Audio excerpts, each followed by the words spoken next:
Hello everyone, welcome back to my channel. কেমন আছো তোমরা? আশা করি সকলেই খুব ভালো আছো। আর ব্লগের শুরুতে প্রত্যেক দিনের মতো বড়দের জন্য আমার প্রণাম, আর ছোটোদেরকে আমার অনেক অনেক ভালোবাসা।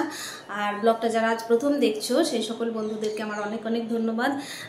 ব্লগে যদি কোনো অংশ একটুও ভালো লেগে থাকে তো অতি অবশ্যই চ্যানেলটা সাবস্ক্রাইব করে পাশে থেকো। আর যারা আমার পুরনো বন্ধু, কমেন্টের মাধ্যমে জানানোর চেষ্টা করো যে ব্লগটা তোমাদের কেমন লাগছে। তো আজকে ছেলেকে তো স্কুল দিয়ে চলে এসেছি, আর এর মাঝে আমি 1 ঘন্টা টাইম বেছে নিয়েছি যে ডাস্টিং করব। ডাস্টিং বলতে কি, যে সমস্ত জায়গাগুলো একদম হাত দিই না সেই সমস্ত জায়গাগুলোকে আজকে একটু পরিষ্কার পরিচ্ছন্ন করার চেষ্টা করছি। তো চলো, ব্লগটা যদি একটু ভালো লেগে থাকে তো আমার সাথে দেখো, আর একদমই বিনা স্কিপ করে দেখো কীভাবে আমি পরিষ্কার করছি। যেসব জায়গাগুলো একদম সপ্তাহের প্রত্যেকদিন হাত দেওয়া হয় না, রান্নাঘর টান্নাঘর তো মোটামুটি পরিষ্কার করাই হয়, কিন্তু এইসব জায়গাগুলো একদম পরিষ্কার করা হয় না, সেই সব জায়গাগুলোকে আমি একদম সুন্দরভাবে পরিষ্কার করছি। তো চলো সাথে থাকো।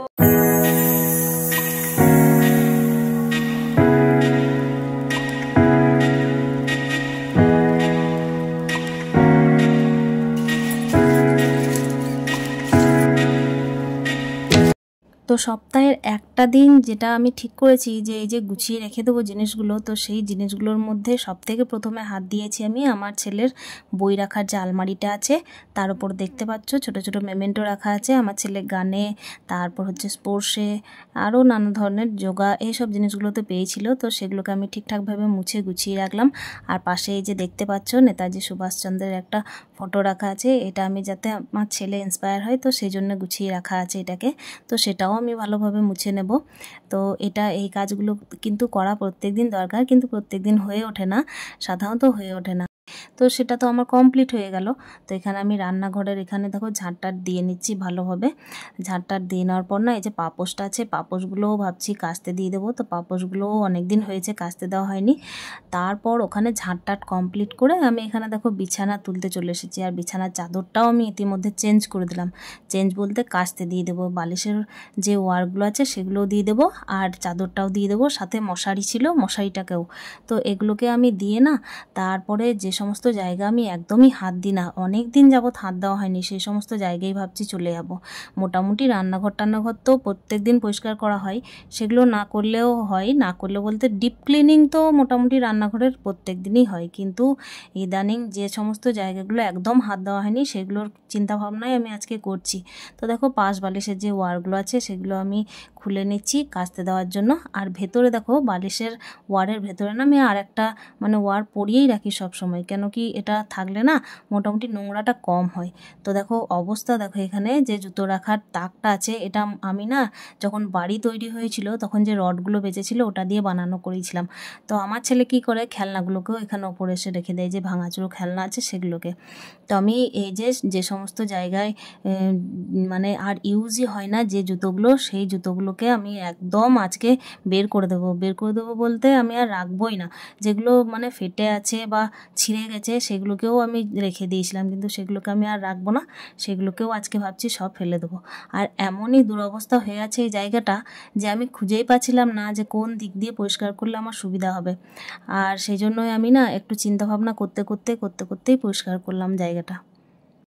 আমাদের সাধারণ বাড়ির বউদের ক্ষেত্রে কি হয় যে বাড়তি কিছু ভাবতে গেলে একটু চিন্তা ভাবনা করেই ভাবতে হয়। তো দেখো আমি তো সকালে সায়ন্তিককে দিয়ে এসেছি স্কুলের গাড়িতে, তো স্কুলের গাড়িতে দিয়ে আসার পরই আমি কিন্তু এই কাজগুলো করছি। আর যেহেতু এগুলো প্রচণ্ড ধুলো জমে আছে তাই একরকম ডাস্টিংই বলতে পারো। তো ডাস্টিং সেহেতু স্নানের আগেই করব। তারপর 1 ঘন্টা টাইমই রেখেছি, কেন কি পুজো আছে, স্নান আছে, তারপরে আছে রান্না বান্না, তো সেগুলোর জন্য আমাকে টাইম দিতে হবে। আর এগুলো আমাকে 1 ঘন্টার মধ্যে না করলে না, বাড়তি যদি আমি সারাদিন টাইম লেগেই দিই তাহলে অন্য কাজগুলো আর হতে চাইবে না। আর অন্য কাজগুলো তো করতেই হবে, এগুলো আমার অন্য দিন করলেও হয়, কিন্তু সে তো অন্য দিন করলেও আমাকেই করতে হবে।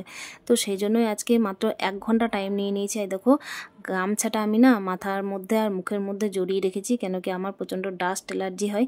তো জুতোগুলোকে আমি একটা কাপড় দিয়ে ন্যাকড়াটা একটু হালকা জল দিয়ে একদম শুকনো শুকনো করে একদম ভালোভাবে মুছে নিচ্ছি। আর একটা একটা করে জুতো একদম গুছিয়ে ঠিকঠাকভাবে রেখে দেবো। যেহেতু আমি রান্নার আগে করছি জিনিসটা, সেহেতু একটা কিন্তু চিন্তা মাথায় আছে যে না, আমাকে আগে রান্নাটা সারতে হবে তারপর অন্য কিছু। তো সেই জন্য না আমি একদম খুব তাড়াহুড়ো নিয়ে কিন্তু কাজটা করেছি। কিন্তু হ্যাঁ, মাথার ওপর তাড়াহুড়ো থাকলে কিন্তু কাজটা এগিয়ে বেরিয়েও যায়। আর যখন আমি দেখেছি যে ফাঁকা টাইম থাকে তখন মনে হয় কি যে না এই কোণাটাই নোংরা আছে, ওই কোণাটাই নোংরা আছে, তো এখনও হয়তো হয়নি। তো আজকের কিন্তু কাজটা আমার খুব তাড়াতাড়ি হয়ে গেছে দেখছি। আর এখানে দেখো একটা ওই যে ঝুল ঝাড়ার মতো একটা জিনিস আছে ছোট্ট ছোট্ট, ওইটাতে না খুব ভালো পরিষ্কার হচ্ছিল, তো ওইটাকেও আমি কাজে লাগালাম। আর সাথে তো এমনি আমার ঝাঁট দেওয়ার যে ঝাঁটাটা আছে সেটা তো সঙ্গে আছেই। আর কি জানো তো বন্ধুরা, আমরা মেয়েরা না জানিই না যে আমাদের বাড়িতে এত কিছু জিনিস আছে। মানে আমরা যেটা দরকার হয় সেই জিনিসটা তো খুব ভালো করেই জানি, কিন্তু তাছাড়াও দরকার যদি নাও লাগে তবুও কিছু কিছু জিনিস আমরা এমনভাবে প্যাকেটের মধ্যে বা কোনো কৌটোর মধ্যে এমনভাবে সুন্দরভাবে রেখে দিই যে যেটা আর কাজে না লাগালেও কিন্তু সেটাকে ফেলতে খুব মায়া করি।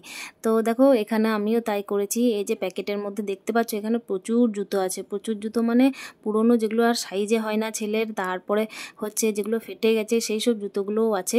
তো সেগুলোও আমি যত্ন করে একদম প্যাকেটের মধ্যে রেখে দিয়েছিলাম, কিন্তু ভাবছি যে না ওগুলো তো আর কোনো কাজেই লাগছে না। তো আপাতত যে নতুন জুতোগুলো আছে সেগুলো আমি এই যে সকাল টাইমে পূর্ব দিকের রোদটা আমাদের বারান্দা দিয়ে ঢোকে, তো সেখানে আমি জুতোগুলো প্যাকেট থেকে খুলে খুলে রোদে দিয়ে দিচ্ছি, হাওয়া দিচ্ছি একটু যাতে ঠিকঠাকভাবে জুতোগুলো থাকে। তো লেদারেরও জুতো আছে তো সেহেতু একটু রোদ খাওয়ানোর চেষ্টা করলাম।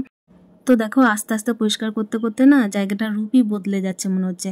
তো কী অবস্থায় ছিল আর কী অবস্থা হচ্ছে আস্তে আস্তে, মানে পরিষ্কার যদি করা হয় না তো সেই জায়গাটা দেখে না আমাদের মনটাও খুব ভালো হয়ে যায়।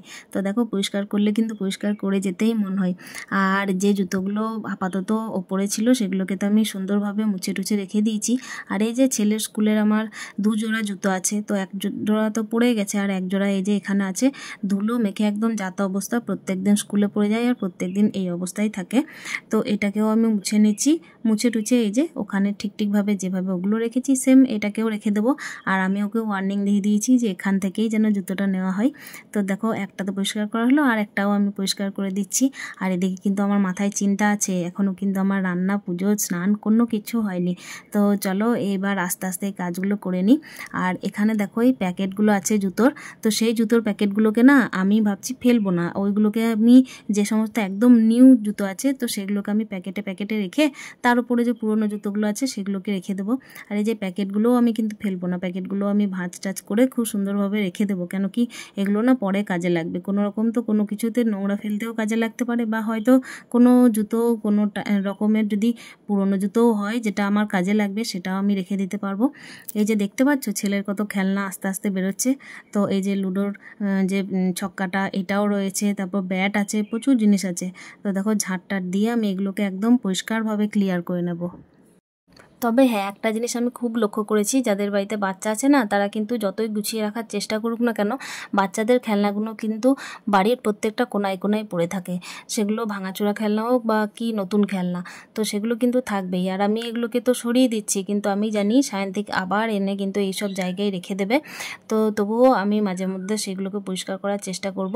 আর এই যে ঝাঁটাটায় ঝাঁট দিচ্ছি সেটা কিন্তু আমি একদম কভার দিয়ে রাখি, কভার বলতে যে ঝাঁটার যে প্যাকেটটা দিয়েছিল নতুন কেনা থেকে তো সেটাতেই আমি একদম ঝাঁটাটা একদম প্যাকিং করে রেখে দিই।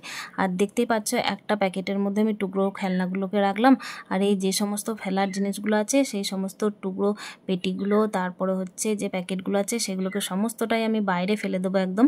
আর এখানে রাখবই না, রাখলে কিন্তু সায়ন্তিক আবার খেলার চেষ্টা করবে। তো দেখতেই পাচ্ছ আমি পিছন গেটটা, যেটা আমাদের বাড়ির পিছন গেট, সেখানে আমি ফেলে দিয়ে দরজাটা লাগিয়ে দিলাম। তারপর চলে এসেছি এই যে আবার পরিষ্কার করতে। আর প্রচুর জিনিসপত্র, মানে এত জিনিসপত্র যে আমি পরিষ্কার করেও কিন্তু আর খুঁজে পাচ্ছি না যে কিভাবে আমি গুছিয়ে রাখবো জিনিসগুলো। তো এগুলোকে আমি একদম পুরো বের করে দিচ্ছি, এগুলো আর কোনোটাই লাগবে না। আর হ্যাঁ খেলনাগুলোকে আমি যেগুলো টুকরো খেলনা আছে যদি বায়না করে সেই জন্য আমি আপাতত প্যাকেটে প্যাকেটে ভরে দেবো। আর এই যে প্যাকেটগুলো দেখতে পাচ্ছ সেগুলো তো আমি ভরে রাখছি, কেন কি এগুলো ফেলানো যাবে না, এই প্যাকেট না প্রচণ্ড কাজে লাগে। প্যাকেটগুলো না রাখলে যে সমস্ত উটকো জিনিসগুলো থাকে বাড়ির মধ্যে সেগুলো একদম কাজে লাগানো যায় না। তো এই দেখো আমি যে সমস্ত যে জিনিসগুলো আমার একদম লাগছে না সেগুলোকে তো আমি বের করে দেবই, সেগুলো রাখলে আরও ঘরটা নোংরা হবে। আর কি জানো তো আমরা সাধারণত একটা জিনিস বুঝে পাই না যে আমাদের কি আদৌ এই জিনিসগুলো লাগবে না নাকি আমরা রেখে দেব। কেন কি মেয়েরা না প্রচণ্ড মায়ার জিনিস, মেয়েরা এত মায়া করে সব কিছুকেই, মনে হয় যে যদি এই জিনিসটা ফেলে দিই তাহলে হয়তো আজকে বাদ দিলে কাল হয়তো আমার এটা লাগতেই পারে। তো দেখো আরও কিছু পেটি ছিল তো সেগুলোকে আমি ফেলে দিচ্ছি। এগুলো জামার প্যাকেটগুলো ছিল, তো জামার প্যাকেটগুলোকেও আমি বাইরে এই যে ফেলে দেবো। কেন এইগুলো না সায়ন্তিক গাড়ির মতো বানিয়ে খেলে বেড়ায় আর চারিদিকে টুকরো টুকরো করে চারিদিকে ছড়িয়ে বেড়াই। তো দেখো আস্তে আস্তে দেখো ফাইনালি আমার কিন্তু জুতোগুলো গুছিয়ে রাখা হয়ে গেছে। আর দেখো কীরকম জায়গা ছিল আর কীরকম এখন পরিণত হলো, দেখতেই পাচ্ছ। প্রথমে যদি দেখো ভিডিওর তাহলে বুঝতে পারবে, আর শেষে দেখলে তখন ঠিক বুঝতে পারবে। আর এই যে রোদের মধ্যে আমি কিন্তু একদম বসে বসে কাজ করেছি, আমার কিন্তু পরিস্থিতি একদমই শোচনীয়ই বলতে পারো। তো গরমের মধ্যে একদমই আমি কষ্ট মষ্ট করেই এগুলো করলাম, আর দেখে প্রচণ্ড ভালো লাগছে। এই দেখো ঝাঁটাগুলোও সুন্দরভাবে আমি রেখে দিয়েছি প্যাক করে। তো বন্ধুরা, যদি ব্লগটা একটুও ভালো লেগে থাকে তো অতি অবশ্যই একটা কমেন্টের মাধ্যমে জানিও, পাশে থাকার চেষ্টা করো। আর দেখো আমার কিন্তু একদমই মানে গরমে অবস্থা খারাপ। দেখা হচ্ছে নেক্সট ব্লগে, ততক্ষণের জন্য স্টে হ্যাপি উইথ হ্যাপি মন।